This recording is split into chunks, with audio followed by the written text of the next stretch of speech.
এই যে এখানে মাঝি নৌকায় তারা মাছ ধরার ফাঁকে সকালের খাবার খাচ্ছেন সবাই একসাথে নৌকায় বসে।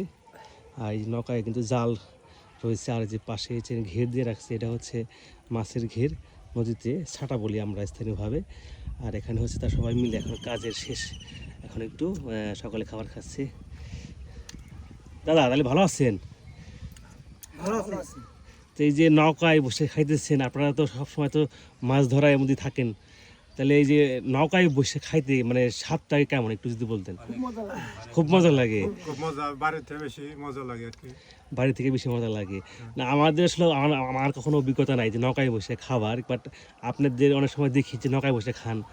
তো এখন সবাই মিলে যেখানে খাইতেছেন, তো আসলে এটা আসলে অন্যরকম একটা ভালো লাগা, মানে ভালো লাগার মতো একটা বিষয়। আর এই খাবার তো সব বাড়ি থেকে নিয়ে এসেছেন প্রতিদিন? হ্যাঁ, বাড়িতে থেকে নিয়ে এসে। তো মাছ কেমন পাওয়া যায় এখানে সেটা বলেন একটু। মাছ পাওয়া যায়, এই যে বড় বড় মাছ পাওয়া যায়, বোয়াল পাওয়া যায়, পাওয়া যায়, গুলশা পাওয়া যায়, বড় ইচ্ছা পাওয়া যায়। আচ্ছা, আপনাদের তো যে এটা তো বাপ দাদার পেশা, মানে আপনার দাদার আমল থেকে চলে বাপ আসছে, দাদারা করে আসছে, আমরা ওখানে আপনারা করি আর করেন। কি। যাতে আপনার এই যে কত বছর বয়স, মানে এই পর্যন্ত মাছ ধরতেছেন? মাছ ধরি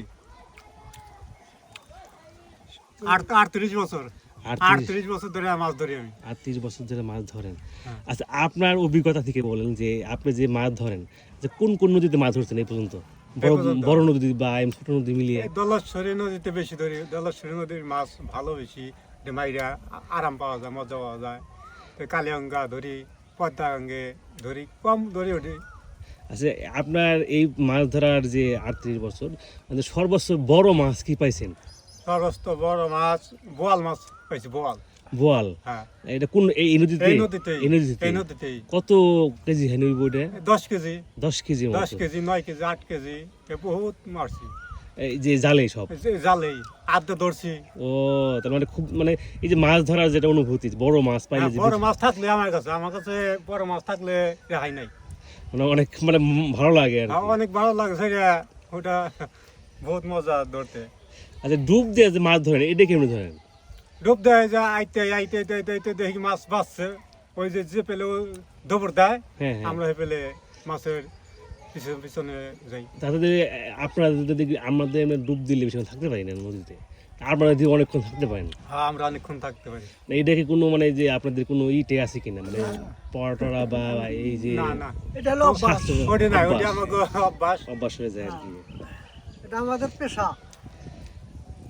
এই যে তাহলে আচ্ছা, খাবার খান, কথা বললেন, এই যে এই যারা সাথে কথা বলি একটু, তাহলে আপনারা তো একই এক জায়গার মানুষ সবাই? হ্যাঁ, এক জায়গার মানুষ আমরা এক সবাই। জায়গার মানুষ, তাহলে আপনি তো সব এই মাছ ধরার কাজে আছেন, মাছ ধরার কাজে আছি। তাহলে এই যে মাছ ধরার কেমন, মানে এখন বর্তমান অবস্থা কেমন? বর্তমান অবস্থা বেশি ভালো না। মানে মাছকে প্রতিদিনে, মানে যেমন এখন আমি যে বলি, এখন আমার অঞ্চলে যে কাজ টাজ থাকে, যারা নাকি মানে দিনের কাজ করে, হয়তো 600 টাকা দেয়, তো এইরকম এখন আপনাদের যে কাজ করার যে অভিজ্ঞতাটা, আমাকে হাজিরার এটা কোনো বিকল্প নাই। মানে কেমন পাওয়া যায় মোটামুটি? আমার ওই কামলা হিসাবে ধরলাম আমার কাজ হবে না, তার কারণ হলো হ্যাঁ। আমাকে কোনোদিন 2000 পাই, আবার 3000 পাই, আবার কোনোদিন দেখা যায় যে 50টাও পাইনি। না, এই যে এইরকম একটা অবস্থা, আমি অনেক সময় দেখি আমাদের যে বাড়ির সামনে নদী, অনেক সময় দেখি যে মাছ পাই না এরা, হ্যাঁ। সারাদিন করে খাটছে, হ্যাঁ। 500 টাকা মাছ বিক্রি করছে না। আর 5 জনে মিলে। তো এই যে এই যেটা বিষয়টা, তো এইরকম মানে এরকম হয় মাঝে মধ্যে? এরকমই হয়। তাহলে তো খুবই অবস্থা, মানে মাঝে মধ্যে। সব দিন একরকম হইব না তো ব্যবসা। আচ্ছা, তাহলে মনে করেন যে এখন সবকিছু মিলিয়ে তো এই পেশায় এই পেশাই। জীবন শেষ করার ইচ্ছা আছে আর কি। হ্যাঁ। দেখ আরো মানে এই যে এখন তো বর্ষা সেজন না, বর্ষা সেজনে অন্য কোনো মাছ ধরেন বা অন্য কোনো এই বর্ষার সিজনে জাল ব্যবসায়ী আছে। জাল ব্যবসায়? জাল ব্যবসা কখনো বড় নদীর দিকে গেছেন না? গেছি। পদ্মা যমুনা বা এই আমাদের মানিকগঞ্জে তো পদ্মা যমুনা আছে। মানিকগঞ্জ ছাইড়ে গেছি আমরা। মানিকগঞ্জ সাইডে গেছেন? কোন জায়গায় গেছিলেন? এটা চাঁদপুর ডিস্ট্রিক্ট। চাঁদপুরে গেছিলেন? চাঁদপুরে তো ইলিশ ধরে, ইলিশে জালে বেঁচে গেছিলাম। ইলিশ ধরছেন কখনো? হ্যাঁ। ও, ওই যে ইলিশ ধরার বিষয়টা একটু আমাকে একটু বলেন তো, দেখি সবাই শুনুক একটু। ইলিশ ধরা এই নদীতে মনে করেন আপনার জোয়ার ভাটা জায়গা, হয়তো জোয়ার ধরে জাল বান নাকি, বাটায় খেয়েও ভালো নাকি, হয়তো কোনো খেয়ে দেখা যায় 2-4-20 পুন 10 পুন উঠে যায়, আবার কোনো কোনো খেয়ে দেখা যায় যে না নৌকা খরচের টাকা গেল আচ্ছা ইলিশ ধরছেন, ইলিশ মানে সর্বোচ্চ কয় কেজি ধরছিলেন একটু মনে আছে? এই 3 পে আধা কেজি হাফ কেজি ও মানে এরকম বড় সাইজের ইলিশ ধরতে পারেন না এখন একটা, তাহলে মানে খুব কম ধরা হয়েছে বড় নদীতে যায় আর কি। ইলিশ তো ধরছেন, এই যে তারা কিন্তু ইলিশ মাছও ধরছে।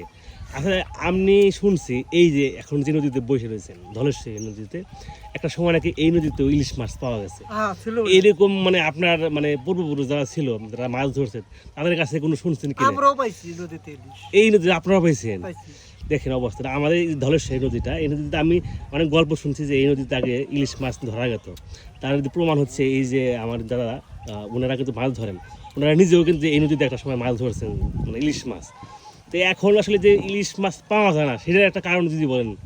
কারণ নদী নাই নদী সুখ নাই শুকনা, এই জন্য কি ওই ধরনের মাছগুলো আসে না আসে নদীতে। না তো এই হচ্ছে আমাদের ইলিশ মাছটা হলো সুতে যত ধার এত মাছ মানে প্রচুর স্রোত লাগবে আর কি, ধার থাকলে পরে সেই নদীতে সেই ইলিশ নদীতে ইলিশ ইলিশ মাছ থাকবো আর কি। তাই এই যে হচ্ছে এই আজকে এই মাঝি নৌকায় এই খাবারের সাথে সাথে একটু গল্প করলাম মাঝিদের সাথে, তা অনেক সুন্দর কিছু কথা শুনতে পারলাম আর কিছু তাদের জীবনের এই মাছ ধরার অভিজ্ঞতার সাথে আমার সাথে একটু পরিচিত হলাম যে কেমন অভিজ্ঞতা ছিল মাছ ধরা। সব কিছু মিলিয়ে আজকে মাঝে খুব ভালো লাগলো তোমার সাথে কথা বলে। তারপরে অনেক ধন্যবাদ, সব কথা বললাম অনেকক্ষণ, খাওয়ার সময় একটু বিরক্ত করলাম এই জন্য দুঃখিত।